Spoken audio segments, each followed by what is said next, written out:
Welcome back to another episode of the Twin Elements podcast, proudly presented by Venture Hunting and Outdoors.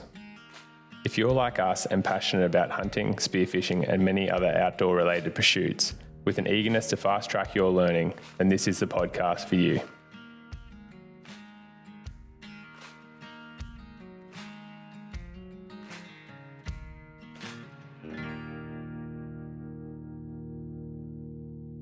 Welcome back, fam, to another episode of the Twin Elements podcast. So today is a bit of a sad day, and it marks the last of our little mini-series that we've been doing, discussing what hunting opportunities lie in North America.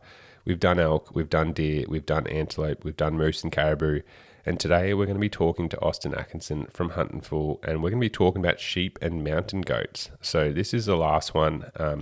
To be honest, probably more of an educational-based podcast for a lot of listeners. I know I've personally always wanted to hunt sheep and mountain goat, and it's one of these things that, as you'll probably hear, for a lot of us regular Australian and New Zealand hunters, is probably going to be a little bit out of our price point, but nothing to say that we can't aspire and dream. I'm personally applying in the tagging system, hoping to get lucky one day and get a tag, but it also surprised me what opportunities, especially with mountain goats, where they weren't too badly priced. What opportunities lie there. So make sure to listen to the podcast. If you are thinking of going on a sheep hunt, and you've got the money, then firstly, bring me with you.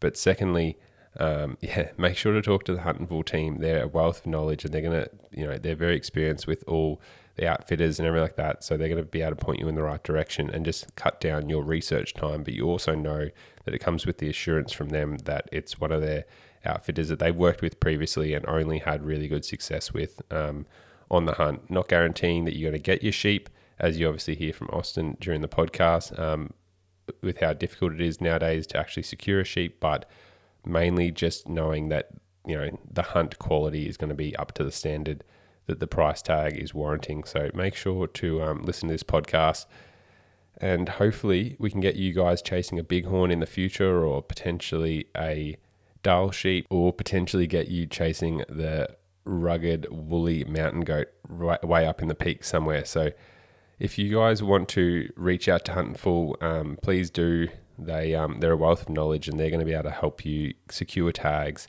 in any of these categories or areas, whether it be moose, deer, elk. They're also going to be able to help hook you up with some outfitters if you just want to skip through the draw system and just go straight to looking for an outfitter. So you can do that by messaging applications@huntinfool.com, or equally you can use the contact us section on their website, fill that in, describe what hunt you want to be going on, and they'll either hook you up with one of their very experienced advisory teams. You might even be lucky enough to get Austin.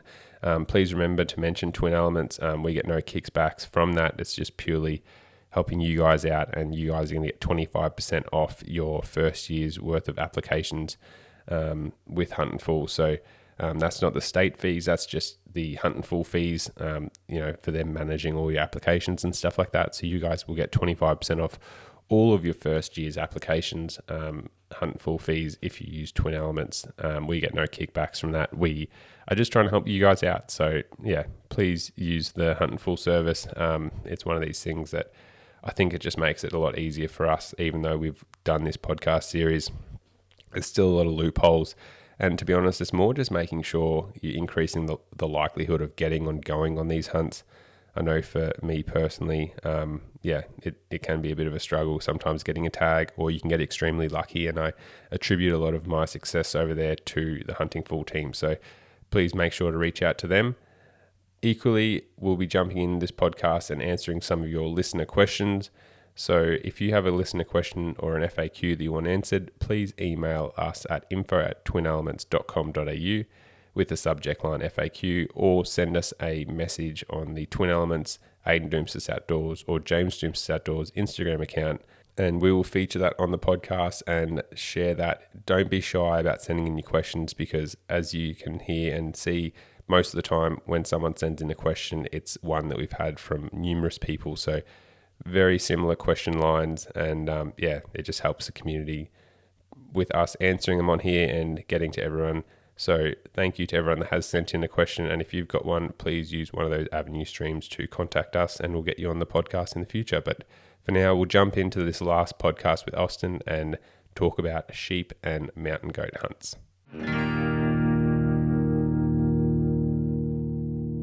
Venture Hunting and Outdoors is Australia's premier hunting retailer. Venture started from a team of passionate hunters with the mission to give Australian hunters the resource they deserve. Through community events, top quality gear, exclusive deals, and expert guidance, Venture is more than a hunting store. It's a community. Check out their incredible mega store in Brisbane today, or head to their website to shop all things hunting and outdoors. Alrighty, legends. Well, welcome back to another episode of the Twin Elements podcast. We've got Austin Atkinson from Huntin Fool on. This is sadly going to be the last podcast in this North American big game model series, which is a little bit sad because grown quite fond of you, Austin, and hearing your hunting stories, and more importantly, just giving up your time to help our South Pacific hunters hopefully get over to the US and steal a few of the non-resident tags and go on some of these awesome hunts and experience some of the beautiful wilderness and atmosphere and wildlife that you guys have over there. So I say this with a heavy heart, but welcome to the last podcast in the series. And once again, thank you for giving up your time to share your information with the listeners. Yeah, no problem. It's fun to talk about it and talk about the hunts we have here in the States and in North America. What we're going to do this week, guys, is as mentioned at the end of the last podcast, is this one's all about sheep and goats. So we're going to be talking about the sheep species that are available to hunt, as well as the mountain goats that roam the cliff sides. I was going to say the mountain sides, but they're more of a cliff species, really. It's going to be, you're probably talking about more getting the mountain or the mountain climbing gear out rather than sort of just the antelope hills or the mule deer sage flats. You're going to be ascending up some pretty steep slopes. So what we might do is we'll just jump into the sheep species first, and I might get Austin to just give a bit of a breakdown there of what species they have in the US, where they're sort of found and their home ranges, I guess, and then what we might do is break down typically what we've done into the opportunities available to hunt these species. We are obviously talking about some pretty high-end hunts here, definitely what we call once-in-a-lifetime hunts. When we think about these sheep and mountain goat hunts, they are very competitive just due to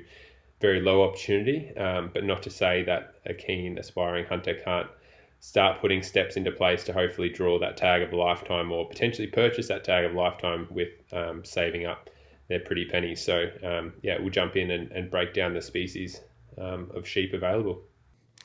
Yeah, that sounds good to me. Sheep are kind of at the pinnacle or at the top of hunting in North America. Don't ask me why they've been placed there, but I do support it.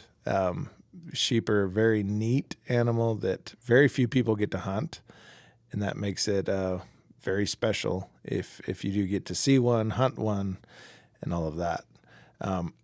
In North America, which is kind of what we have to encompass to get all of the sheep species, there's 4 sheep species that we talk about, and 2 of them are bighorn subspecies and 2 of them are thinhorn. The 2 bighorn species are Rocky Mountain bighorn and desert bighorn.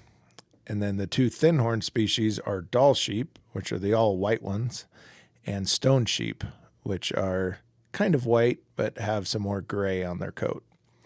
So those are kind of the 4 we talk about. There's a couple subspecies of the desert sheep and the Rocky sheep, including the California bighorn. But generally speaking, most hunters have heard about the 4 North America sheep. That's considered the Grand Slam. If you kill all 4, you can get a Grand Slam award, one of each sheep species. That's what I hope to achieve someday. I might never do it, but that's my goal someday. So the 4 we're talking about, the 2 bighorn varieties are the Rocky Mountain bighorn, which live in the western half of the United States, typically in the mountains. They're the biggest bodies, heaviest horns, and they live up into Canada and down into Arizona, pretty close to the Mexico border. So they're kind of all over. And back in the day, like 1800s, we're talking about, say 200 years ago, there were sheep everywhere in the West. And the western portion of the United States had more sheep than mule deer by a factor of like 100. So sheep is what were here when the indigenous people lived here, when settlers came out, when white men showed up on the West. It was sheep. Everything was sheep. They were grazers. They lived out in the prairie. They lived in the hills. And what happened is we introduced domestic sheep. As we brought over the woolly sheep, your Rambouillets and your little sheep, they carried a pathogen that made them very susceptible to pneumonia, but it didn't really affect the domestic sheep that much. They didn't suffer from pneumonia, even though they carried that pathogen in their nasal cavity, in their sinuses. And so we brought over cattle, horses, and sheep and started farming and ranching. And what it did is that pathogen passed over to the wild sheep and essentially killed them out. Right. So we took millions of sheep. They say sometimes we had more sheep than we had bison, more than antelope. Like it was just sheep everywhere. Desert sheep, bighorn sheep, Rocky Mountain, sheep everywhere. And we killed them all in the 1800s under the name of domestic grazing. So we've reintroduced, mule deer have come back, and we've got mule deer everywhere. We got elk everywhere, and sheep have just struggled.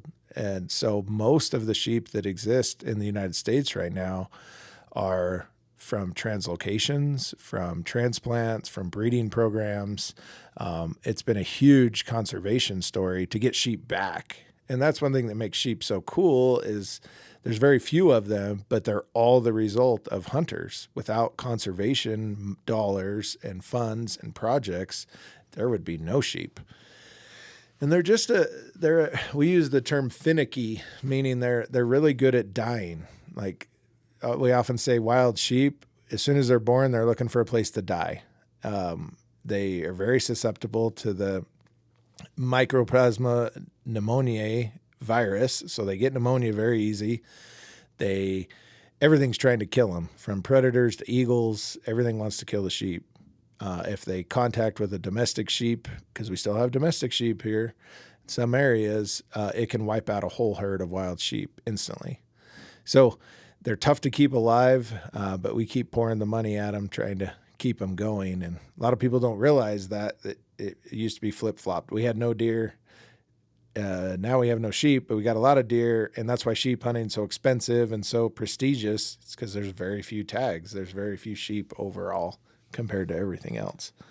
When you go into the North Country, meaning northern Canada and Alaska, those sheep are primarily white, right? Like a Dall sheep is all white. He has no gray hairs on his body. They've always been up there, but they're also struggling.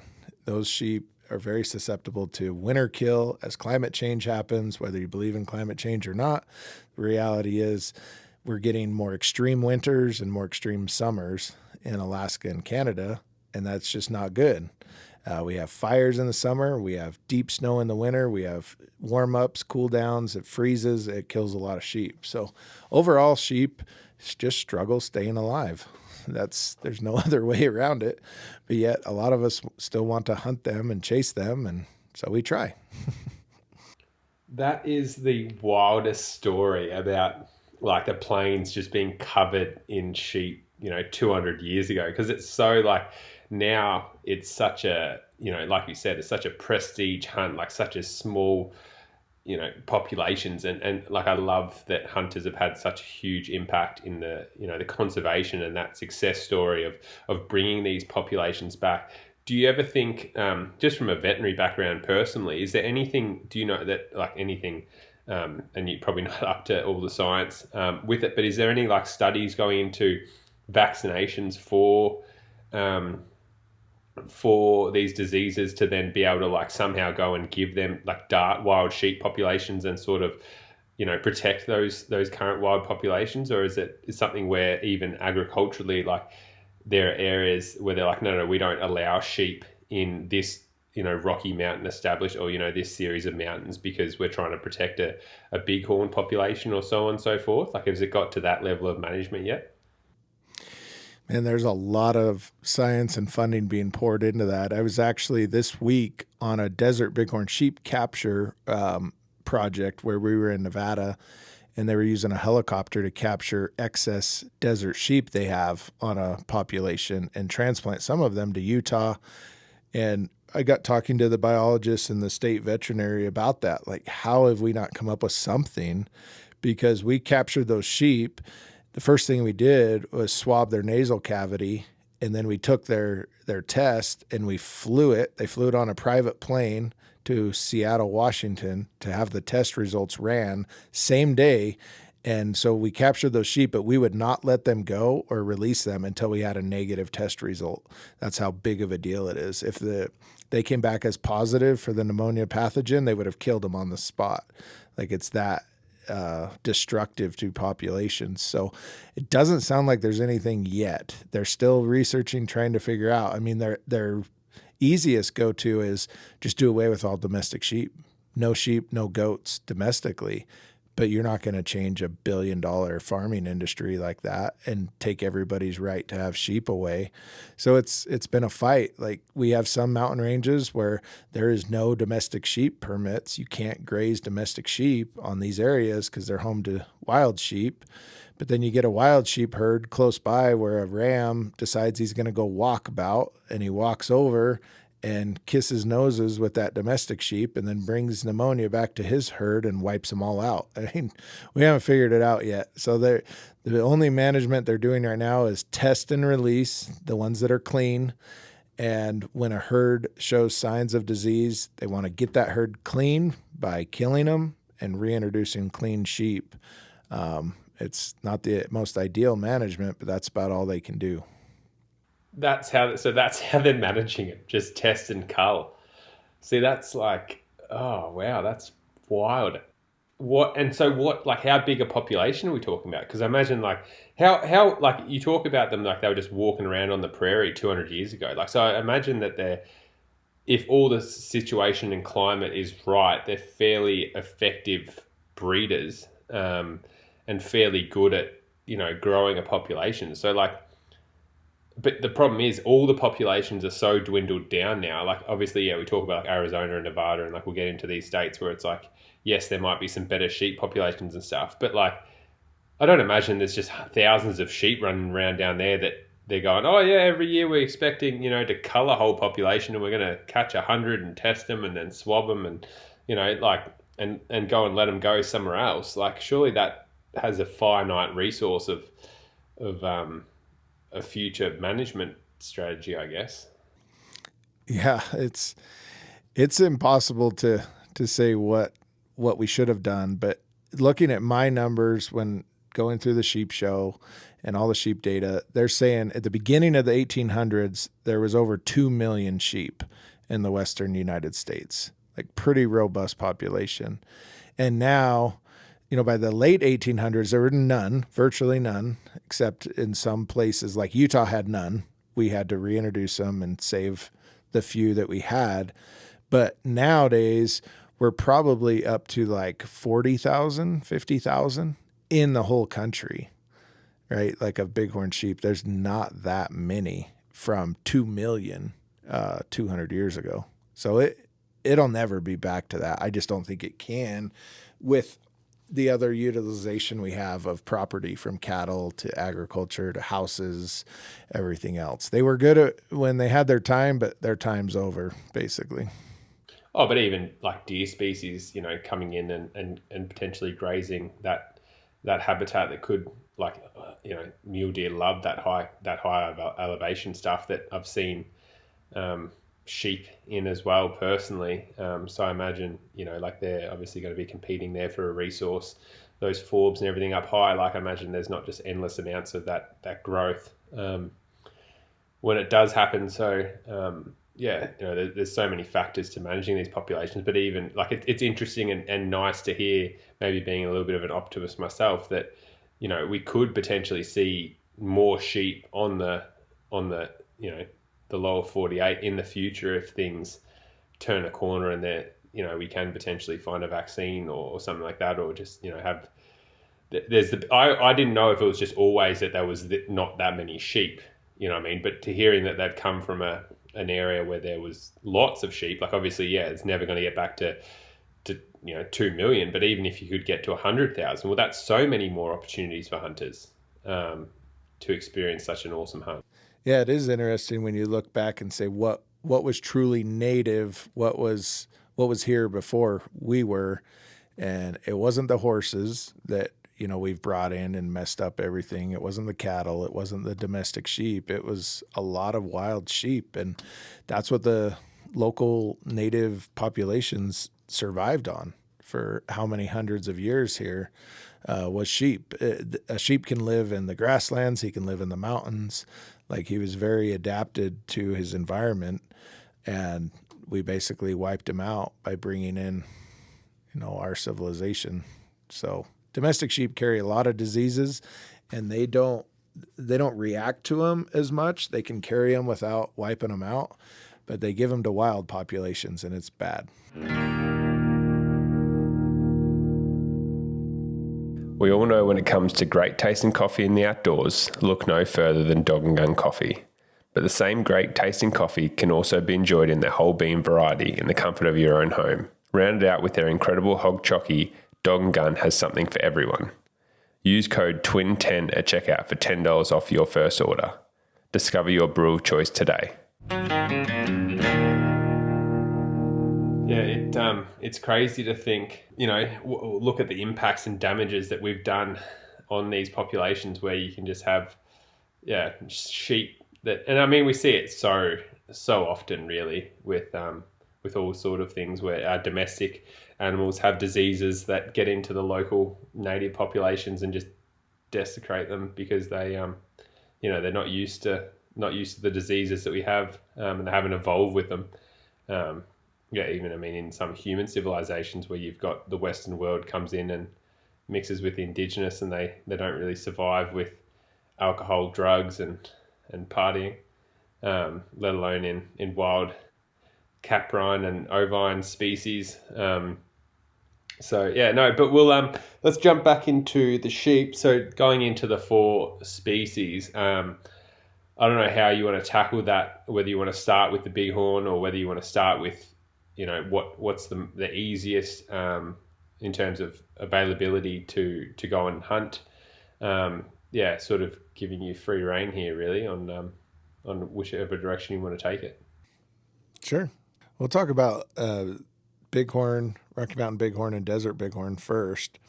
And the big decision there is, can you afford to buy a hunt, or do you need to play in the draw and try to get lucky? Most of us can't afford a hunt. I can't afford to buy a Rocky Mountain bighorn hunt or a desert hunt. So I am going to roll the dice and put my name in every drawing that I can afford to try to get a tag. And so all the drawings in the West are basically a lottery draw. And some states will give us points, bonus points, preference points to earn our loyalty. But there's essentially no guarantee that you'll ever draw a sheep tag in your lifetime, no matter how many draws you apply for or how many points you have. That's just the reality of it. And there's just not enough opportunities. We're talking just a couple hundred permits in the entire United States for these sheep. So not very many. And so what you have to do is decide how much of your budget you want to play in the draw and what that risk or chance at reward is worth to you. So like for me, if I'm applying in Arizona for elk and deer, because there is a chance of getting a tag there someday, yes, it makes sense to also apply for desert bighorn sheep for $15 extra. Like, why not? $15 lottery ticket, if you will, is worth it. But will I spend $200 or $300 in another state for my application? No, that's not in the cards for me. I would rather spend my money elsewhere and go on other hunts. So it just comes down to how much money you're willing to play in the draw. Some guys will set a budget and say, I want to spend $400 a year applying for sheep hunts then I would say you look at the hunts that have the best opportunities or most tags available. You put in for those ones, but you consider it a donation. The money goes to the Fish and Wildlife Agency. They use it for conservation, and you forget about it. You forget that you ever applied. You don't tell your wife you spent the money because you just threw it away. If they ever call you and say, hey, you won, you get the sheep tag, I mean, your heart skips a beat. You're very excited, and it's a phenomenal opportunity, but it should not be one that you can ever bank on or guarantee yourself getting in the draw. That's just not how it works. I also play personally in the lottery draws. So a lot of these places will do raffle type opportunities, fundraisers. There's a big sheep show convention every year in Nevada in January. I attend that. They have raffle bins for sheep hunts. I put my name in, those sort of things just to try to get lucky, but I might never get lucky. And that's just the reality of hunting desert bighorn or Rocky Mountain bighorn in the States if you have to draw the tag. The only opportunity in the States that you can guarantee you'll get a tag is what they call the unlimited sheep hunt in Montana. And that is a true over-the-counter. Anybody can buy the tag. It's $1,200 for the sheep tag. And if you do that, you can say that you had a sheep tag. That's about all you can say. It's very, very tough country to hunt. It's big, mountainous, wilderness country. But if you want to say that you've been on a sheep hunt and you've had a sheep tag in your pocket, great, great opportunity. You can backpack, you can hunt through there, and it is a true over-the-counter sheep hunt in Montana. The only caveat is it's on a quota basis. So once they kill 2 rams in each unit, it starts a closure, right? So then the hunt will close to everybody 24 hours later. So every day you have to check your phone, check your inReach, make sure the hunt's still open in your region. If nobody's killed the 2 ram limit, then the hunt stays open. But once 2 rams are killed, then it starts the closure and the hunt closes down for everybody and you may be left with nothing. So kind of a risk, but it is a decent opportunity to find yourself in that country because you're never going to go into those mountains unless you're hunting sheep. There's just no reason to be there. It's very big, nasty, steep country, but it's beautiful and it's a good chance to say that you've hunted sheep. With only 2 getting killed, out of a couple hundred hunters a year in each zone, I mean, harvest success is very low. But man, those 2 people that got to kill one, they are excited. So, and how I actually, interestingly enough, last year when I drew no tags, I actually looked at this hunt, and sadly I'd applied for points in Montana, and so I couldn't do the hunt and we ended up doing buff and bantang and stuff. So it was probably from a videoing point of view for Twin Elements, it was probably a better utilization of funding and time to go and do that hunt. But it was actually a hunt that I looked into doing, just going and spending a month, like trying to find a legal ram. But it was one of these things that, and this may just be gospel, people talking about, a few people that I've spoken to from the US, like looking at the quotas and stuff, like there are times where like those 2 rams don't even get killed in some of these units. But there are other places where people said too that, there are guide and outfitters that specialize, because obviously like anyone can buy this tag. There's outfitters that specialize in hunting these rams where they know where the sort of bigger rams, or every year they're watching these rams, and so they sort of know where the bigger ones they grow out, or they go to hide or whatever. And so as soon as that season opens up, there's guys that just bang bang, there's the whole unit closed down, because it's a 3/4 curl, which is probably something we need to talk about, like in terms of with tags, not because they're so rare, I guess it doesn't matter, but is a lot of these tags you can shoot any bighorn, or is it like a full curl, or is it a 3/4 curl? Like how does that, can you break that down a little bit and talk about the unlimiteds as well with that? Yeah, most states, like if you draw a sheep tag, it's an any ram tag. That's how most states work. So they know success is going to be high. They manage for 100% success on most of the hunts, even in Montana outside of these quota units. They manage for high success, so they just let you shoot any ram on your tag. When you get into the unlimited ram area, they don't want everybody just showing up and shooting the first thing they see that's a male, right? So that's the one that they have to put a size on it and say, okay, if everybody's going to be hunting in here, they can't just shoot anything, right? So they want you to shoot an older ram. It's not necessarily mature ram, but they want you to shoot basically what they would call a full curl ram, which is full curl doesn't mean the same thing in every state, right? So if you go to a 3/4 curl, it's like the front of the horn through the tip of the eye. If you draw a line there, and most people would just digiscope a picture of the ram and say, is this legal or not based on how it drops? If a ram brooms back or knocks off the tip of his horns too much, he may not be legal in that regards, and you can't kill him. But every state's a little bit different, so I can't just say what size of ram to shoot there, because it's everybody sees it a little different from Canada through the states. So there's like in these unlimiteds, often there's someone that's digi-scoping a photo to a biologist or the game warden or whatever of that area and being like, hey, if I shoot this ram, are you coming for me? Is that what you're saying? Yeah, more or less. Yeah, because they want to judge this 3/4 curl by their definition. So you have to view the sheep from the side. You got to draw an imaginary line from the tip of his horn through his eyeball, anywhere in his eyeball, so that line comes down, and the horn has to break that imaginary line or break the plane of that line. So that can be tough, and there's a lot of people that just say, no, I'm not going to shoot it if it's not even close. And then some people just really want to shoot one, and we end up with some illegal harvest where they probably shouldn't have shot it, but they'll confiscate it from them. So little risky there, but there are some good rams available. It's just who's going to shoot the first two and shut down the season for everybody else.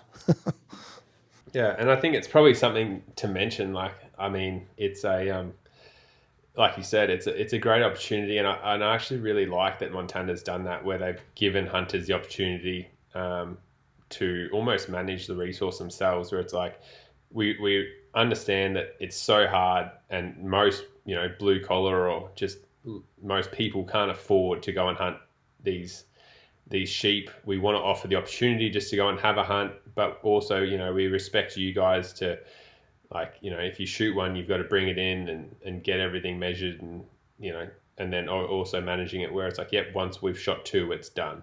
I was actually going to go and try and tackle it with a bow, which everyone I spoke to about that was like, you're an absolute moron. But it was one of these things that, it was just, like I was going more for the experience and having a sheep tag in my pocket rather than expecting to go in there and shoot one. But I thought it was just going to be a cool opportunity. And if we saw some bighorn and maybe had a stalk or something, it was all going to be worth it. So hopefully it's not something that I haven't fully closed the door on yet. It's probably more something that I just need to question whether I want to give up a whole August, September, or whenever I think it opens up early September. So whether I want to give up a whole of September 1 year to go and try and shoot a sheep and miss out on all the other tags, or what the go is there.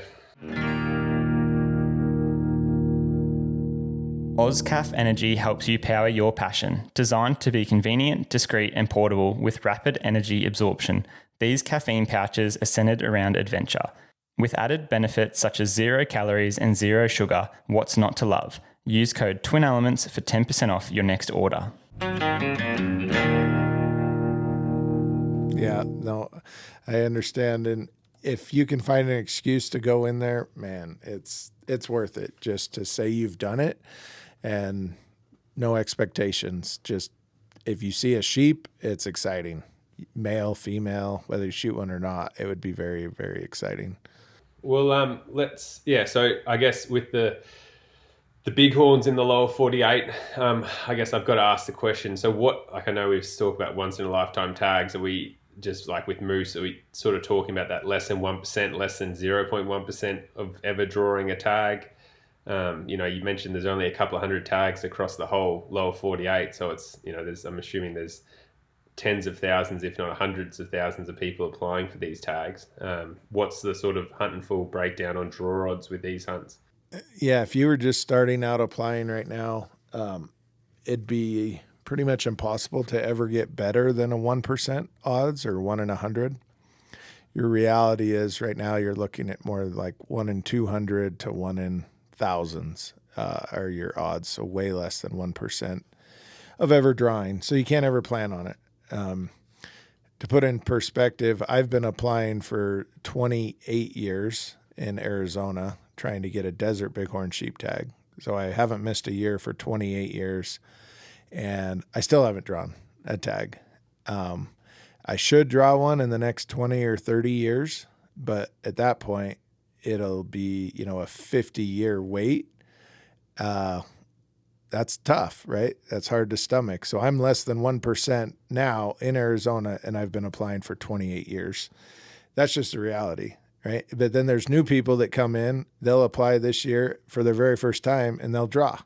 They're just more lucky than I am. So it can happen, and I just don't see it. You can't let yourself get discouraged. You just have to say, if it happens to me, great. If it doesn't, oh well. Oh, and I think that's probably the mentality, like what you said. It's one of these things that don't tell your partner you're applying. And when they call you up and say, hopefully one day you got the tag, then brilliant. But I think also, like what you said, when you're talking about states like Arizona and all these places where you're already applying and getting points, I know personally, I think I'm Arizona, Nevada, definitely Montana, not sure about Colorado. I don't know about Idaho. I don't know about Wyoming. But yeah, and I don't know how much it costs, but I'm pretty sure whatever state I can be accumulating points in, I am. And the way that I see it, it's like, okay, even if it's a 0.1% chance for me, because I've only been applying for 5 years, just say, well, 0.1 across 6 states is actually 0.6. 0.6 times 40 years of applying, we're talking about, what's that, 24%. So really, I might get a tag somewhere down the line. That's what I'm sort of thinking at. And if we're only talking $15 a tag, that's sort of, that's 25 Australian. So 25 by 6, that's 150 for 40 years. What's that? $6,000. Shoot. Is that right? I don't know. It'd be worth it if you got it for maybe that. out by a factor of I'm an optimist, as you can tell. I'm the guy that wanted to go to the Unlimiteds and shoot one with a bow. So, but yeah, I don't know. It's like what you said. It's one of these things. You got to be in it to win it. No, not to say that some guy couldn't do all the, all those states in a lifetime. It's just luck of the draw, and they'd probably investigate you if you did draw in every state in a lifetime. But still, it is a chance. It can happen to you. So you've got to be in it to win it. And it probably leads us down the segue of, if you do have the funding and you really wanted to shoot a bighorn, going into what the options are there to actually go and chase one. What are we looking at for opportunity? To buy a hunt for a bighorn, the best way is to go out of the country, right? So Canada has Rocky Mountain Bighorn, and those tags are over the counter, but you must hire an outfitter. So most of your Rocky Mountain Bighorn in Canada are going to be $60,000 or more for a guided hunt, say $60,000 to $100,000. Success rate's not great in Canada. It's not managed for 100% harvest like a draw tag in the States, but that's your best opportunity to get a Rocky Bighorn if you don't want to wait and try to draw. And then Desert Bighorn actually used to be the most expensive, and now it's one of the cheapest. Desert Bighorn sheep, they've done a lot of repopulations and programs for reintroductions in Mexico. So you can go to Sonora, Mexico, and hunt Desert Bighorn for around $40,000 US, which isn't half of what it used to be not long ago. And that's just a product of how much supply. A lot of people don't want to go to Mexico. They just don't want to travel there from the States. But if you're willing to hunt desert bighorn in Mexico, there's plenty of opportunities with outfitters that are good, and you can shoot one down there for pretty cheap. So outside of the States is definitely the way to go if you just want to book a hunt for a bighorn. With the reintroductions into Mexico, where are they pulling those populations from normally? Like, where are the other desert bighorns in? Is that Nevada or just other locations in Mexico? No, they don't. They don't transport. Yeah, they don't transport them across the international line. They're mostly just from populations in Mexico. They have a lot of high fence ranches in Mexico. They have a lot of breeding programs, and they've done a pretty good job due to private landowners, right? It's not so much the state or the government that's done it. It's private landowners tying up giant ranches and pieces of private property, reintroducing bighorns, controlling the predators, and they have really good desert bighorn populations there where they just have an abundance of desert bighorns. And that's their home turf, right? There just didn't used to be as many. They're naturally there. They were just extirpated from a lot of those mountain ranges, and now they've brought them back. Yeah, sick. And that, so with the management down there, is that tags allocated, or is that just like outfitters sort of managing the resource and going, hey, we have 500 rams, we want to take the high end of the rams, so we're only going to take, we're going to shoot 20 rams here a year? Or is that like you're getting a tag from the Mexican government and they're managing it that way? Like, who's managing the ram take numbers? I would say 90% of it is by the landowners and the ranchers themselves, by the outfitters.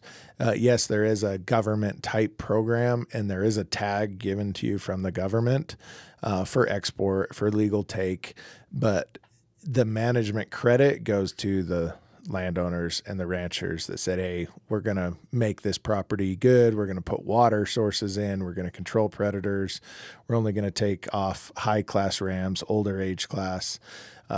They deserve the credit for, the sheep abundance down there for sure. That's awesome. That's fantastic to hear. And I mean, it just probably goes to show, like, if people are willing to spend the money to do anything, like they'll sort of develop the resources required to make it flourish. But I mean, even just from a conservation point of view, like, it's like, even though hunting and trophy hunting, it can be argued that it's the reason why these numbers are growing in these areas, it's just great to see the inputs that even from a conservation benefit, that people are like, hunting's the motivation, but yeah, growing these populations, it's fantastic to see. And in some ways, I wish we had similar management practice here in Australia and valued the animals as much as sometimes we, sort of go astray a little bit, I'd say, with our government policies with culling and everything like that, where we could probably manage it a little bit better.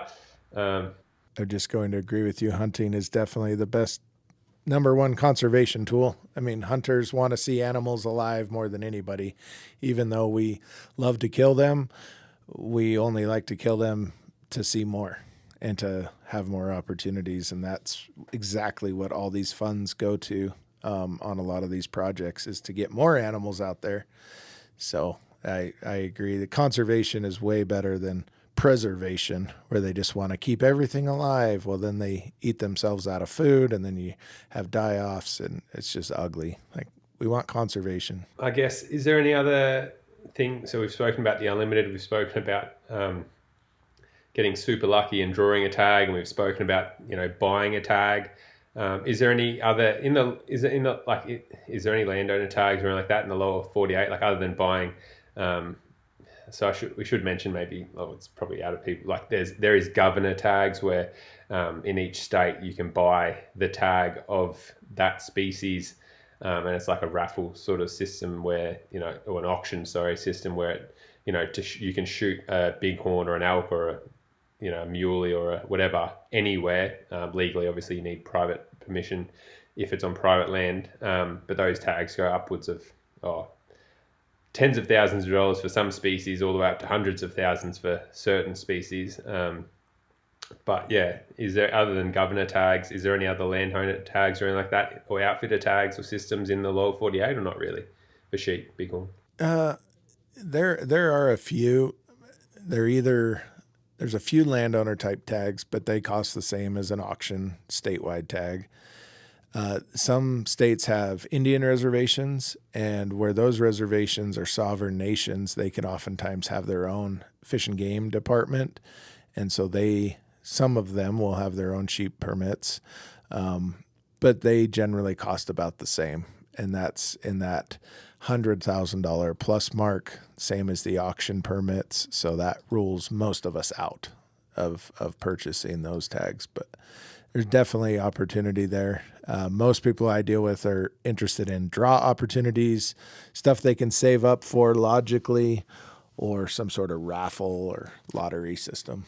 Have you got pretty good, like obviously I think you need to be at the Sheep Foundation to draw one of their raffles and stuff, but have you got pretty good odds in those raffles of drawing? Like better than sometimes the tag systems, or no? Just still pulling your name out of a hat? Usually not. Yeah, it's usually about the same or a little worse than the state draw, but it's another opportunity. Makes us feel good. With those raffle opportunities, are you limited to one raffle tag per hunter, or can you, like, if someone had a big checkbook, could they go in there and buy 100 tickets, or how does that work? Good question. Depends on the state. Some states are unlimited type raffles where, a rich guy can come in and essentially buy his way to good odds. And then some states are one per hunter and everybody's equal. So just depends on which raffle and how much money they want to generate. No, that's cool. Originating in Texas, USA, Numa Outdoors has formulated a durable, breathable, quiet and comfortable camouflage lineup for all terrain, seasons and pursuits. You may have seen us across our socials running the new Renegade lineup in our recent Northern Territory adventures. That's because the Renegade lineup is perfect for early season, hot and humid conditions in the heat. We're pleased to announce the Numa camouflage lineup is stocked exclusively by Venture Hunting and Outdoors here in Australia and available now. Head to their website to check out the whole range today. Well, let's shift gears and jump into another one of the sheep. Do you want to go Dale sheep or stone sheep next? Yeah, we'll talk about them a little bit the same. They're very similar sheep species. They look about the same except for their coloration of their hair. So a Dall sheep is all white. He can have a few white hair or a few gray hairs on his tail, but he can't have gray hairs anywhere else. And then a stone sheep will have gray hairs. Some are really dark, almost black, and some are kind of a light gray color. And then a Fannin sheep is kind of a mix in between, essentially the same species. But most people are concerned with Dalls or stone. Stone sheep can only be hunted in Canada. So they can only be hunted on that western portion of Canada from British Columbia up into the Yukon. And Dall sheep can be hunted in Alaska, which is in the United States, and in the Yukon Northwest Territories. So Dall sheep are further north, stone sheep are more in the mountains. Dall sheep are typically just above alpine, not in the timber. They're in the wide open and they're white, very easy to spot. Stone sheep, they like to live closer into the rocks and the trees and the dark timber. Maybe that's why they're darker. I'm not I don't study the evolution of sheep, but why they adapted to that is probably due to the terrain they live in. But the white sheep, the Dall sheep, Alaska's still the cheapest. You must hire an outfitter. Even a non-resident like myself, if you don't live in the state of Alaska, you have to hire an outfitter to hunt Dall sheep. And those sheep used to be the most affordable. There were Dall sheep hunts everywhere. We said, for $10,000, you can buy a Dall sheep hunt. Most guys could save for that and go on the cheapest sheep hunt when all the other ones were very expensive. That's changed. We've lost a lot of Dall sheep over the last 15 years. And those hunts have become very, very expensive. Your average Alaska Dall sheep hunt right now is about $40,000. And just a few years ago, it was $10,000. So it's outpaced most people that were saving. 15 years ago, they said, I'm going to put away, $1,000 a year, $2,000 a year and save for a sheep hunt. They didn't save up enough. Now they only have enough for a deposit. It's just crazy. The demand is high and numbers are way down. Alaska's harvesting just 25% of the amount of sheep they were just 5 years ago. It's gone down that much. We've lost a lot to winter. They're not blaming it on disease because there's no domestic sheep up there. There's no pneumonia. It's mostly winter events. If you live in that northern country and you get one freeze event where it freezes the snow, or it'll rain on top of snow and then freeze it solid, an animal will die within 72 hours if he has nothing to eat when it's, way below freezing temperature. So it's just rough on those sheep up there, and they're not responding well to these warm ups and freezes. See, that's like crazy just to see the fluctuations in how much a population can change in a couple of years. But I mean, it just shows how fickle they are to weather events, like they're so isolated up there. And yeah, whether it be, like whether we want to talk politics and talk global warming, or whether it's just the cycle of the world, like obviously these populations have always gone up and down, with, a couple of shit years. Yeah, the population drops off significantly. And then, you get a couple of 10 good years, but we've never really also had, I guess, probably the hunting pressure and the availability. It's not like you could just take a float plane up into these spots, or, road access or whatever, horseback, like back 50, 100 years ago. I imagine the opportunities for Dale sheep were exponentially higher, but there was also Dale sheep that would just inaccessible. And I mean, there's probably still sheep that are inaccessible, but advances in technology has certainly increased, the opportunity and availability of these sheep. For sure. And Alaska is still an amazing place to hunt, and it's a great opportunity to see a special species. I mean, there's very few species in the world that are pure white, right? Like you can name the North American species on one hand that are all white, and Dall sheep is one of them. So it's a very special species. But with how the price has increased, it's just outpaced it. And I've seen it myself. I've guided Dall sheep hunts for the last 16 years in Alaska. Every year I've worked as a guide under an outfitter up there. And yeah, when I started hunting 2010 through about 2012, man, there were sheep everywhere. It was fun to hunt. And now we're hard pressed to find, one ram or two rams in a 10-day hunt. It's very difficult. And the state sets the barrier and says you can only kill a sheep if it's full curl or 8 years old. So we see some younger sheep, but it's an over-the-counter management. So you can just hunt over-the-counter with an outfitter. You don't have to draw the tag, but you can only kill an 8-year-old sheep. And if the winter is killing them at 5 or 6 years old, then there just may not be a sheep there to hunt, no matter how much you pay. Is there people holding off because of that and hoping that in 10 years' time, that populations come back with a few nicer winters and, the numbers increase a bit and give availability? Because, I mean, there's no guarantee. You're going to do a 10-day hunt, spend $40,000 US, and there's no guarantees you're even going to see a legal ram. Is there people waiting, or what are people going, it could also get worse, I guess, Yeah, I think most people are worried that it'll get worse, that it'll go to a limited draw, that they won't be able to go. I mean, we're greedy as hunters, right? We want to hunt. We want it now. We're getting older. We might not be in as good a shape as we get older. So I don't think anybody's holding off. It's just you can still hunt. It's just you can't kill it unless it's 8 years old. So instead of selling high success sheep hunts, we're selling sheep hunts, just sheep experiences. We're going to go and we're going to try. And if we don't find a sheep, oh, well, you can say you've sheep hunted, but that's it. And how many 10-day hunts do you typically do in a year? So for example, the outfitter I work with, he's the outfitter. I'm just the guide, but he'll offer about 6 or 7 sheep hunts a year. They're 10-day hunts, and we start all of our hunts on opening day, most of the sheep get killed the first week of the season in Alaska. So all 6 or 7 hunters will start on the same day, each with their own guide, and they go for 10 days, whether they kill or not.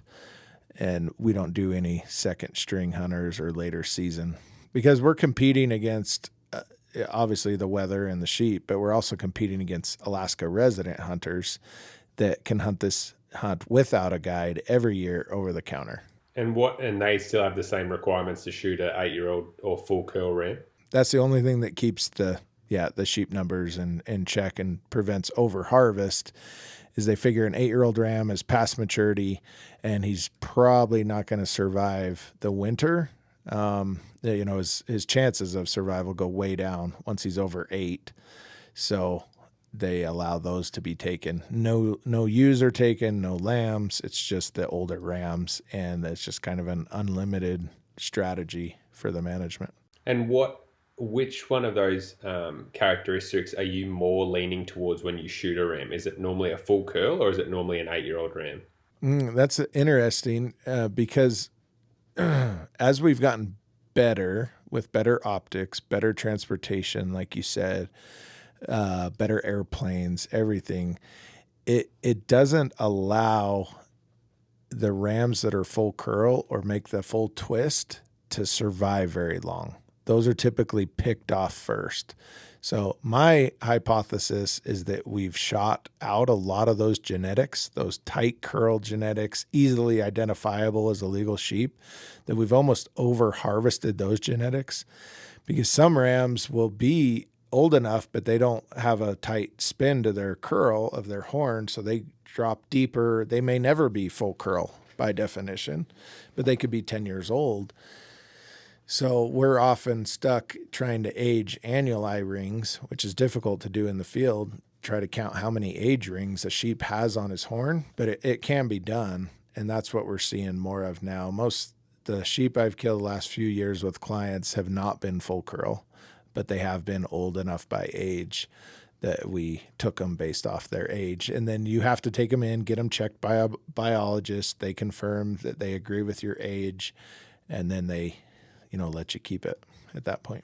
And like how close, firstly, with the full curl, does it have to just be on one side or does it have to be both sides full curl? And secondly, with one side. And with the aging of them, how close are you getting to these rams to be able, one little crack out and your client doesn't get their ram? Like that's an immense amount of pressure. Yeah, it takes a lot of the fun out of it, for sure, as you can imagine, because it's very, very, very stressful. In order to age them, it depends a little bit on the light. So do you have cloud cover? Do you have sun? Are their horns wet? Are their horns dry? And how defined is that annuli? Some sheep, if they don't have a hard rut or hard winter, they won't lay a very deep ring on their annuli. I assume it's very similar to like a tar or, any animal that lays a age ring. But some sheep are easy to judge, some are difficult, but I want to be, under 200 yards to age that with good glass. And basically I just say every sheep is illegal, not big enough until proven otherwise. And then you try to prove it otherwise, but it's difficult. Oh, that's awesome. And what number of hunters are doing this with a bow compared to a rifle? I figure most guys would be going in there with a gun, spending that much money and trying to increase their opportunity and their success rates. Yeah. A couple of the issues with all sheep is there's very little vegetation. So yes, you can kill them with a bow. There's a lot of hunters that do kill sheep with a bow, but in order to get close, you have to use the terrain and not, brush or timber, because you must get behind the ridge or get behind the rocks. Where most people fall apart, it's one of two options. Either the bow hunters realize how big and tough these mountains are and that they're limited on time, and they decide to throw their bow down and pull out a rifle, or they get worried about the other pressure. There may be other hunters in the valley. There may be resident hunters where if you don't kill this ram, he may walk over the mountain and get killed by somebody else. Are you willing to take that risk? If you had it all to yourself and you had, 2 weeks, yeah, you could kill one with a bow easy. But that stress of what if I don't get one and somebody else kills it? And then it's not like you can go shoot a smaller one. That's the hard part. It's not like an elk hunt where, you can shoot a small one on the last day. You may not have another sheep legal to kill. If you're okay with that, great. But if that one gets killed, there may be just some nice camping for the next week. And so most of my guys that have brought bows on hunts, they throw them away after that.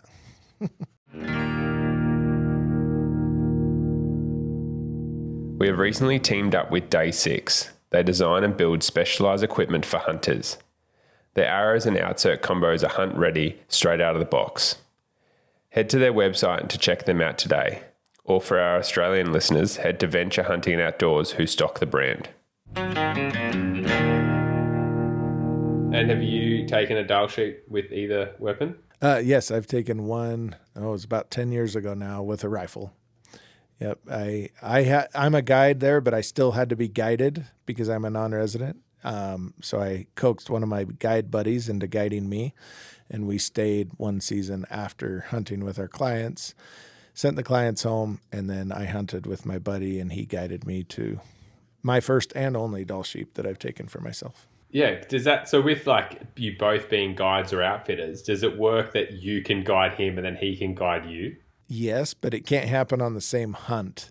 Your client has to leave the field and the contract, and then you could start a new contract and flip roles. Yes, you could do that, but it can't be one day me, one day you. That wouldn't work. And how does it work leaving the field? Is that like going down to Starbucks in the closest town, getting a coffee and heading back out to the mountains? Or how are we like, your boots touch the pavement of a road? Like what defines ending a contract? Yeah, you basically have to get back to a town or an airport. In the field is anything outside of that. And where we hunt sheep up there, we're about a 2-hour flight in a tiny 2-person Super Cub airplane landing on a little piece of dirt, in the airplane. So it's very, very remote, all wilderness. There's not a road for over 100 miles.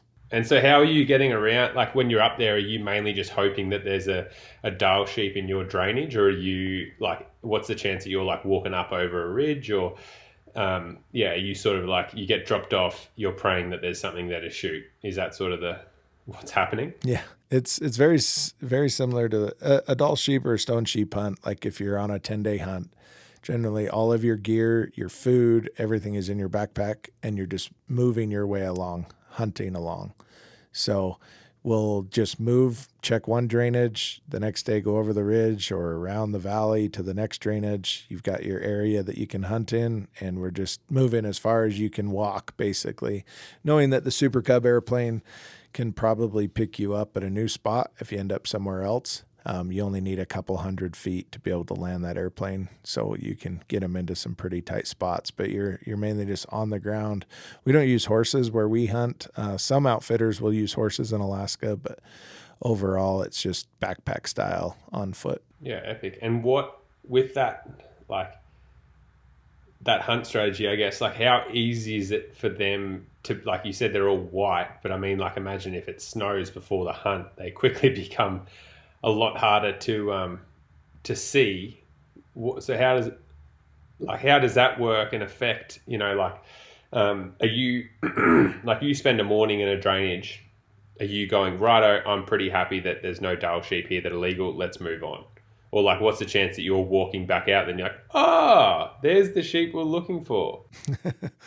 It happens all the time. I mean, usually we hunt in August is when the season opens, so there's typically no snow.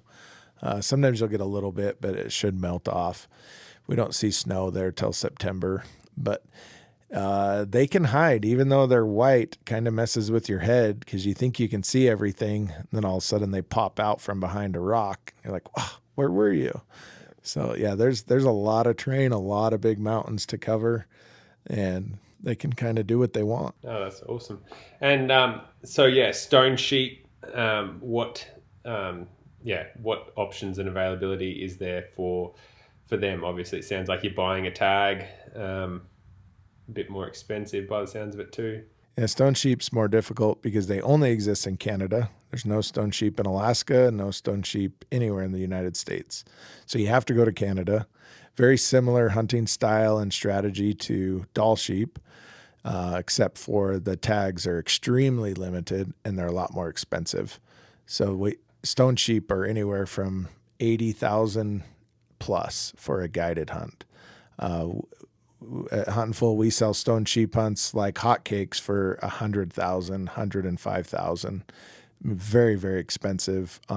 They've doubled in price the last 5 years, and that's strictly due to demand. Sheep numbers are fairly stable, but there's not a lot of stone sheep overall, and very limited tags for the outfitters in Canada, and that's the only place you can hunt them. So you must be guided. You got to pay the fee if you want to go. So that's probably the sheep I will never get myself unless I get really lucky and win a raffle somewhere.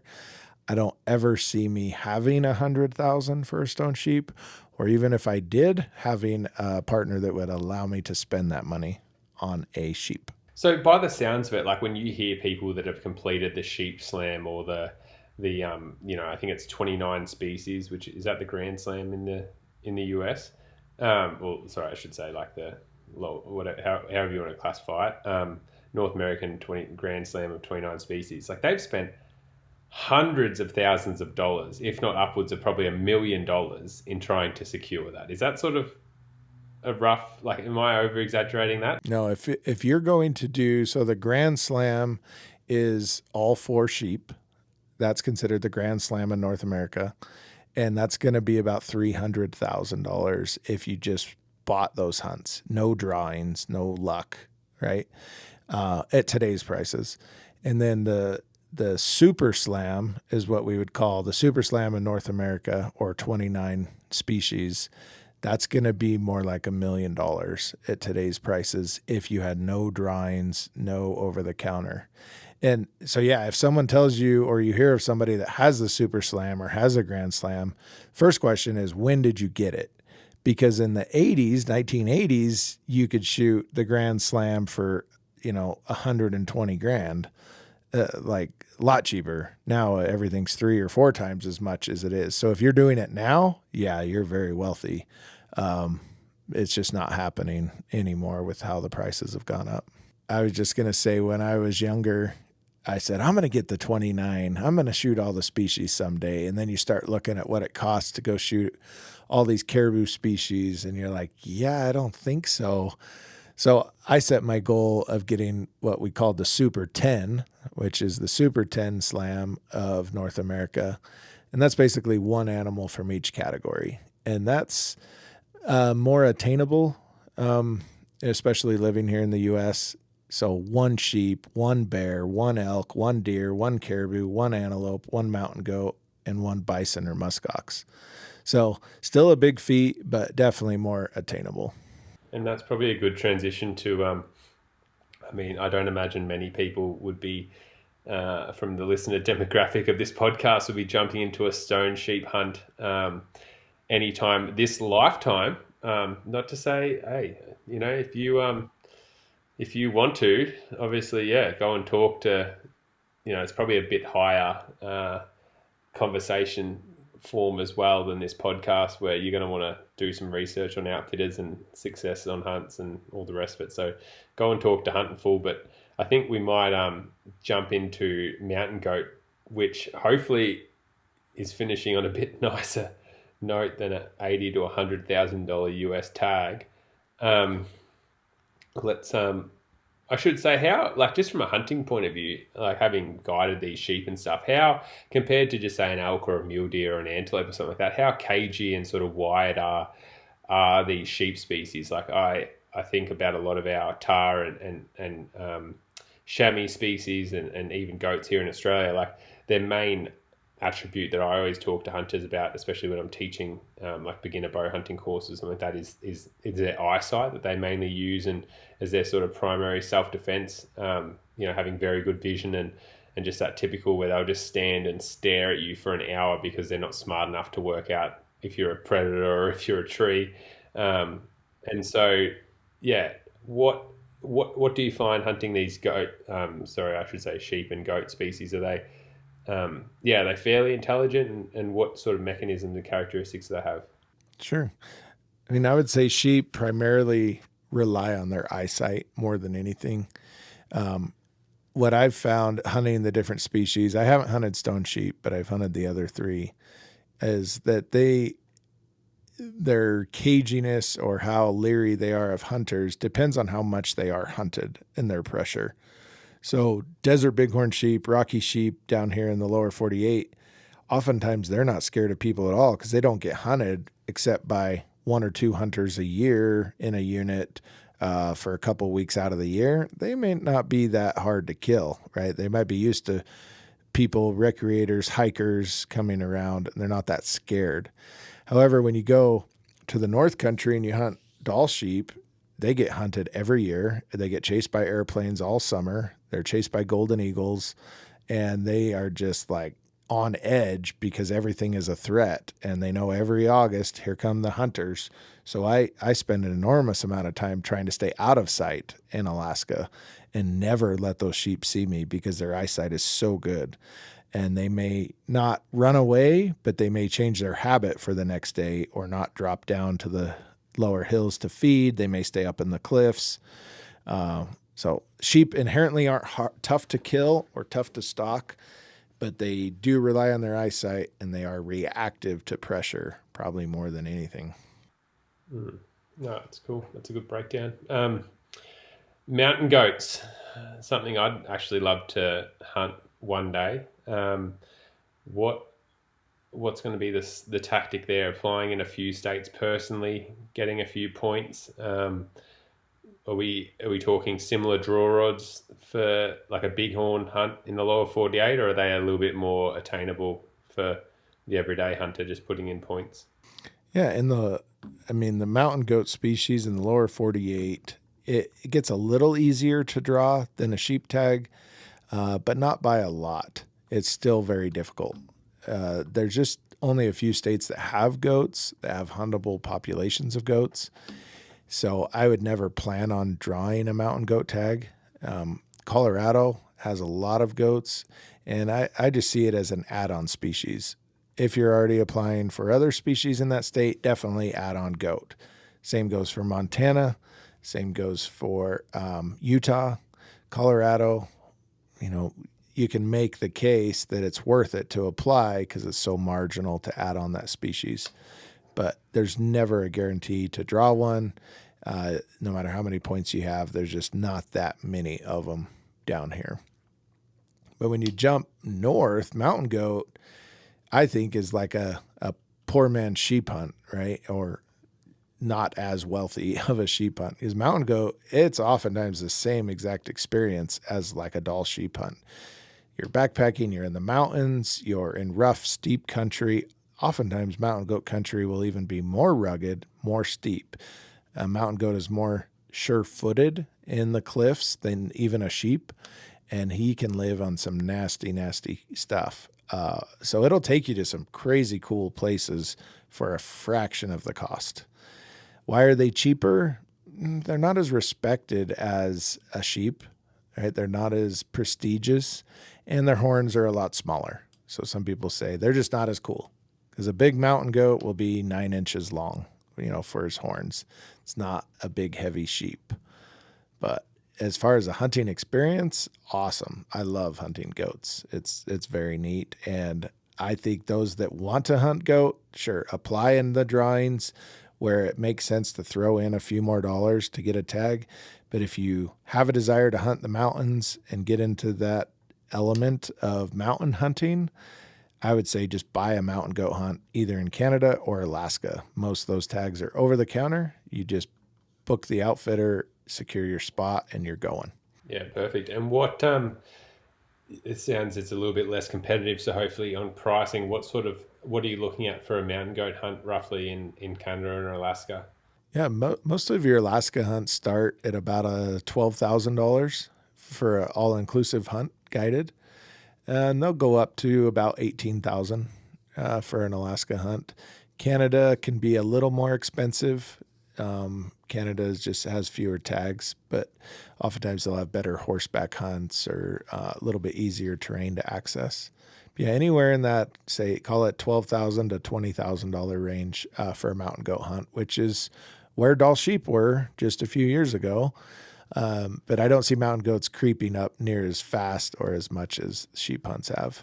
A little bit less of a slap to the face than the stone sheep pricing, I guess. But and like you said, for someone that just wants to experience a sort of sheep/goat hunt, for me, I have them very similar affinity. Like I've actually seen both in Montana chasing elk, and I was blown away where I saw these. Like the sheep were actually down really low, just like in the pines where you'd expect to sort of see, and like they sort of moved up onto the rocks, but it was nothing like crazy, like nothing like.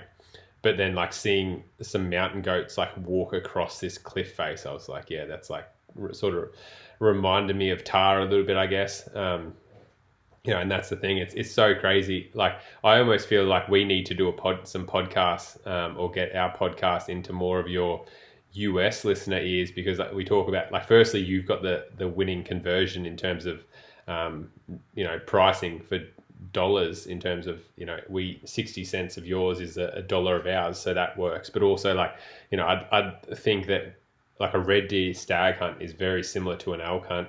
But more importantly for these sheep hunts, there's public land chamois and tar hunts that you can do that are just as wild and hard in New Zealand as these sheep hunts. And they, you could fly over there for a fraction of the cost, get a rental car and just walk into the mountains and have some insane experiences. And you can just shoot as many as you want, no tags, And you look at something like that where people are spending $80,000 for a stone sheep hunt, or you can go to the west coast of New Zealand, and it blows your mind really. But it's good that there's still opportunities for these mountain goat hunts to hopefully go to the US and experience a sheep/goat hunt over there. For a lot of people, that 12 to 15, it's a lot of money, but it's also not out of if you saved up, it's not impossible for someone as well.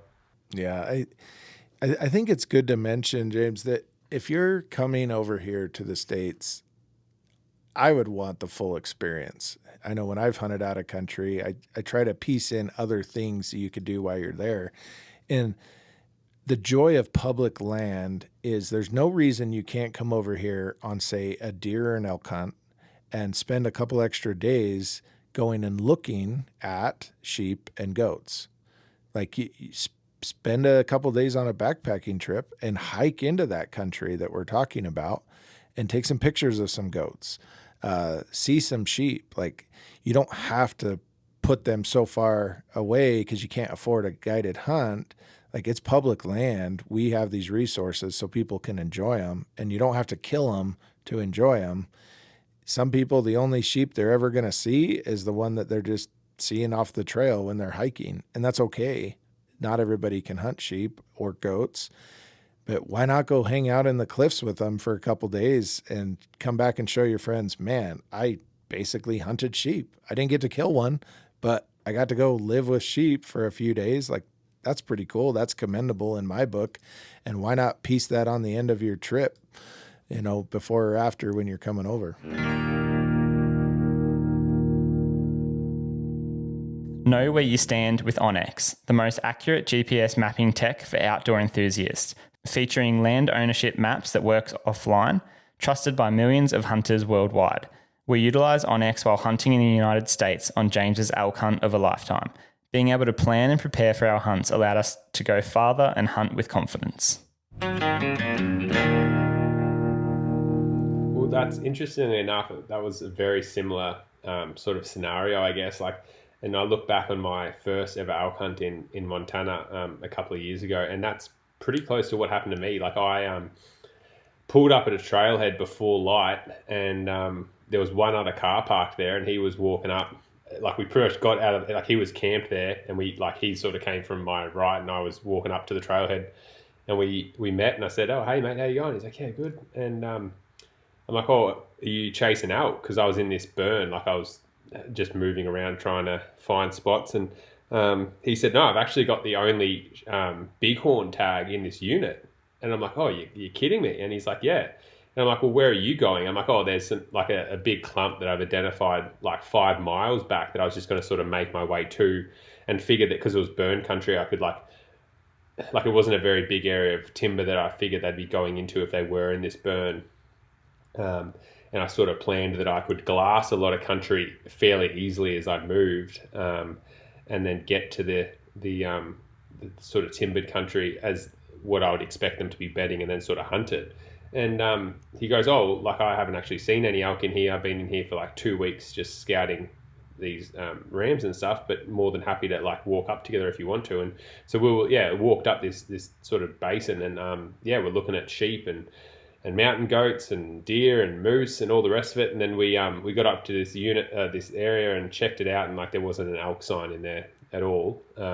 Which, I mean, I had no local knowledge or whatever, so it's just something that you know that says this unit had elk in it. They just weren't there, and so on and so forth. And we end up going. I don't even know what you'd call it, but like stone picking or whatever. And he actually found a full arrowhead, which like he's like, I've been doing this for 30 years, and the closest I've ever found is like a half broken one.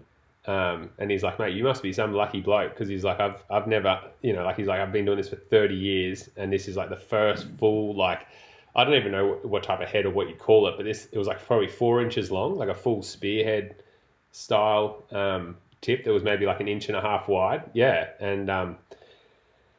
And so that was like, and even just for me seeing like the little chips and stuff where they'd, just been, I don't know, making tools. Like to see some of them was awesome. Just seeing some goats and seeing some sheep and getting some video and, I don't know, it's just a cool day. Like, I mean, hunting wise, he ended up getting a really good ram. I think he was a bit skeptical on whether to do it with a bow or a rifle. Ended up shooting one with a rifle, but it was one of the most memorable days of the trip. Just walking up this beautiful stream with some random guy I met under torchlight, and sharing common interests, and seeing some beautiful country, seeing some beautiful animals, seeing some rich history, and it was incredible experience, very humbling. Yeah, that's the joy of public land, is some people wait a lifetime to go on an experience to draw a tag. I'm like, why are you waiting so long? Like, go experience it now. Yes, you don't have the excuse of a kill tag or a harvest ticket to take an animal, but there's no reason you can't go check it out and see what it's like. Like, we have this land, we've saved a lot of this land to be public lands, open to everybody. And as long as we have it, let's use it. That's right. And I feel like the more we utilize it, the more people are willing to protect it too. If we take advantage, or, like we don't really utilize it, then we don't have that affinity to sort of protect it and value what we've got, because we just take it for granted and, oh yeah, it's fine, it's public land, blah, blah, blah. But it's like, if you're actually out there utilizing it, when push comes to shove, which, as we see in politics, has happened more and more of late, where people try and sell off their public lands or whatever, then like, you're more willing to stand up and fight if you're actually utilizing it for any form of recreational activity, whether it be hiking, fishing, camping, hunting, hunting birds, elk, whatever, like any of it. But I definitely agree with that. I think this is the sad end of a beautiful relationship we've had. You're going to come over and we're going to go hunt together, right? Well, that is the plan. I'm thinking hopefully as soon as we get done in Montana, I'm going to be sending the car straight to Utah and getting an over-counter tag for whatever I can to try and get some meat in the freezer for you, is what I've sort of spoken to Aiden about already. Let alone just catch up and talk. But we'll sounds good. I think we'll just have to get you on as a honorary Twin Elements podcast member, and just get you on after the fall, and maybe just get a full breakdown. I mean, you obviously a very experienced hunter and have a lot of hunts planned, whether it be with your beautiful wife and family, or whether it just be guiding for Dale sheep or hunts for yourself, or jumping on with mates and stuff. So I think it's probably worthwhile just getting you back on to get a bit of a full recap, maybe towards the end of the year or early next year, and just see what sort of mischief you got up to in the mountains this year, and hopefully, fill a fair few tags in the freezer.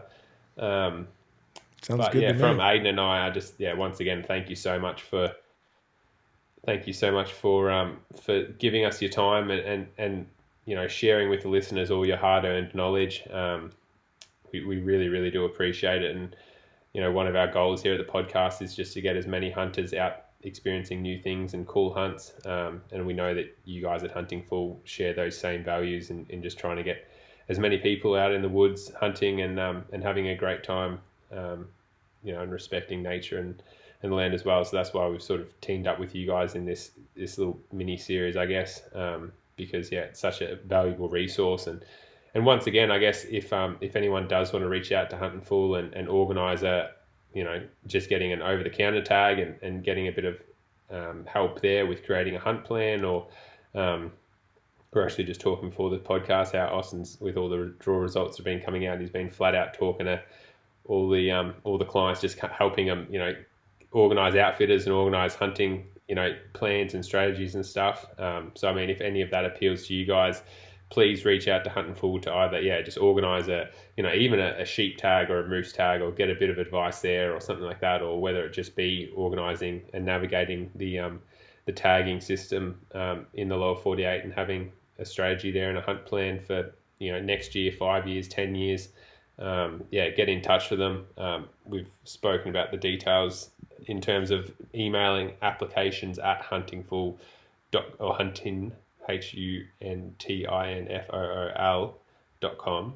We had someone pick up on that. It's not Huntin Fool, it's Huntin Fool. Go to email them there at applications at huntinfool.com, or please just send them a message on their contact us on their website, so huntinfool.com there, and they'll reach out and organise one of their awesome advisory team, whether it be Austin or Eric, or there's a million guys and girls over there that from all the way to the people that send me messages saying we need your passport details for this thing, or we need your hunting hunter ed for this state or whatever. Everyone is so friendly and so nice, and I think just so forward coming with trying to help you get on your hunt. And we can't speak more highly of the Huntin Fool team. But once again, Austin, thank you so much, and we'll talk to you soon, I'm sure. Yeah, good to be here. Thanks for your time, and look forward to helping people out. Perfect. Thanks, man. We'll talk to you soon.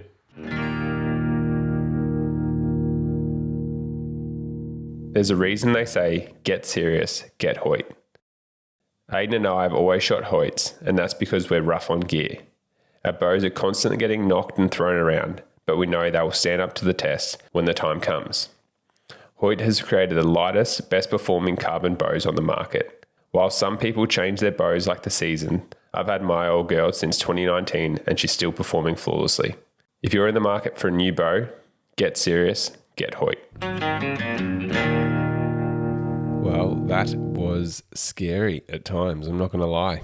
That was an awesome podcast. Austin did a fantastic job showing what options are available for chasing all the different sheep, whether you're going to cross your fingers and use the lottery system, or whether you're going to save up and you've got the money.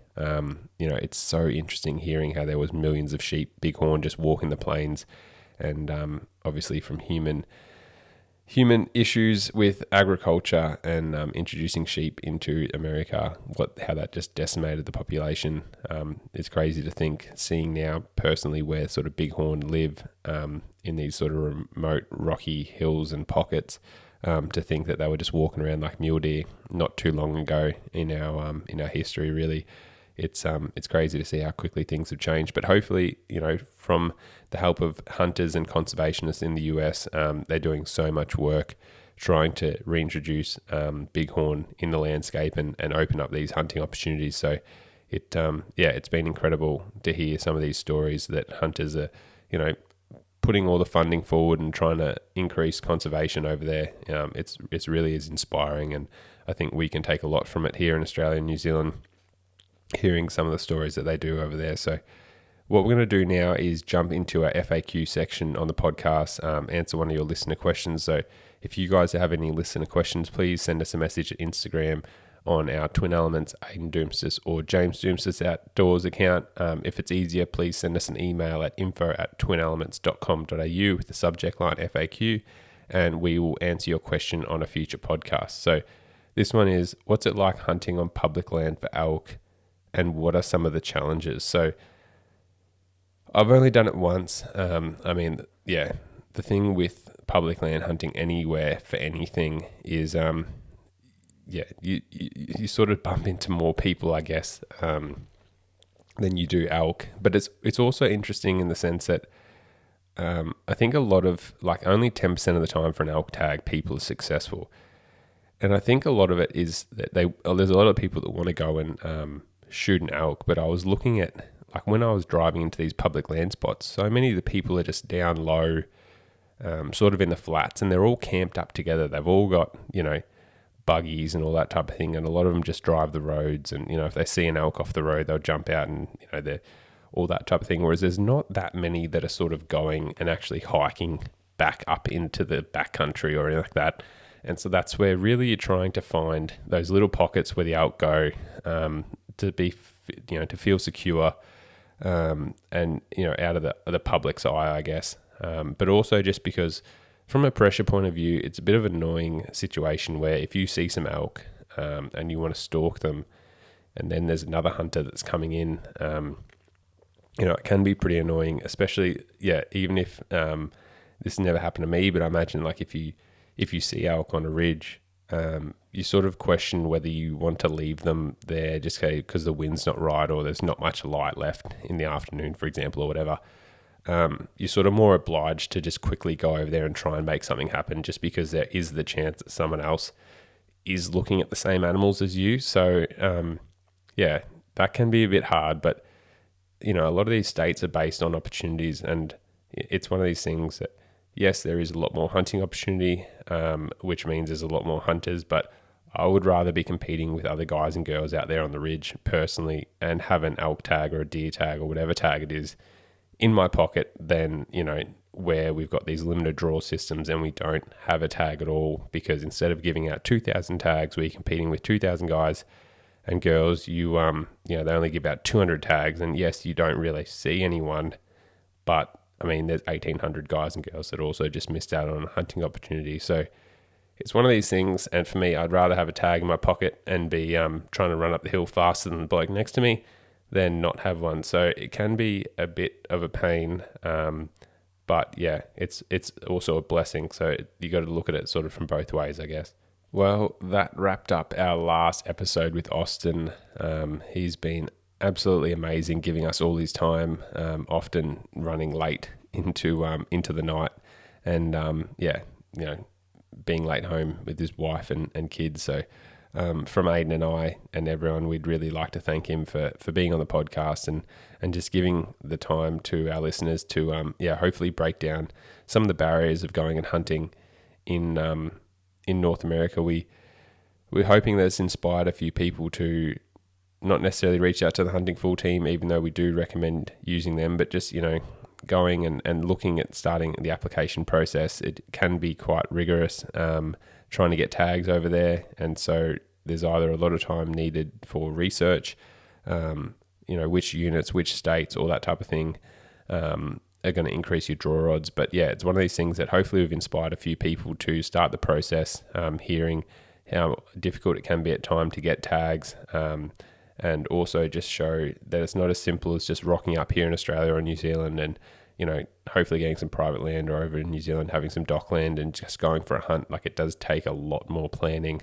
And so if you plan on going and hunting one of these species in the future, you really need to start now. So hopefully that's prompted some action, but hopefully it's also inspired some people to hear about the different opportunities that lie over there in the US and what creatures you can be hunting. And hopefully it's, now it sounds a bit more familiar and maybe even a bit easier for some people to think, okay, no, I could go on a deer hunt, or I could go on an antelope or elk hunt, or, I'm going to save up and do that caribou hunt shortly. So hopefully, you guys have taken away something from this little series. We're going to go into some podcasts about gear and sort of budgets and stuff, just for general hunts. Obviously not going to be breaking down the budget for a Dale sheep hunt anytime soon. But hopefully you guys have learnt a fair bit from this little series. And once again, Austin, thank you very much, mate, for your time. We really, really do appreciate it. But to our loyal listeners, something else that we've done for you guys recently, and you guys are taking advantage of, is our Twin Elements Podcast Prints discount code. So if you guys use the code Twin Elements Podcast, you guys get 10% off your prints, and it's been really successful. We've only had it up for probably over a month now, but heaps of you guys have been ordering prints, which we really, really, really appreciate it. There's 40 prints on the website to choose from. There's Northern Territory stuff, there's wildlife stuff, there's deer, there's stuff from our US hunts. So there's a print for everyone. Looks really good in the office, also really good as a present. So you guys, as our loyal listeners, we want to reward you by giving you a unique code that gets you 10% off. So thank you for those people that have ordered. If you are looking for an idea for someone for a present, jump on there and check it out. I'm sure there's going to be something that you can find for them, especially if they're an outdoorsy type of person. So thank you for the support there. The next on the agenda is the YouTube channel. So as a few of you guys may be aware by now, we had our first of a little mini series that we're doing, a Northern Territory hunting series that's super action-packed, dropping on our YouTube channel every Wednesday at 6 p.m. So the first episode dropped last week, and that is the honey hole. So that was a awesome little buff hunt where Aiden went out and we found this little oasis. And Aiden was able to go and shoot an awesome buff and a boar in an afternoon. So action-packed little hunt. If you haven't seen it yet, make sure to jump on the YouTube channel. Please like and subscribe. This week we have another episode dropping. I'm not going to ruin the surprise. I'm going to leave that up to you, but I know you guys are going to love it. Super action-packed. And we hope that you guys enjoy this little series. There's going to be heaps coming out on the YouTube in the next couple of weeks. So make sure to subscribe and stay tuned. And please make sure to give us some feedback. If there's things that you want to see on the YouTube channel, let us know.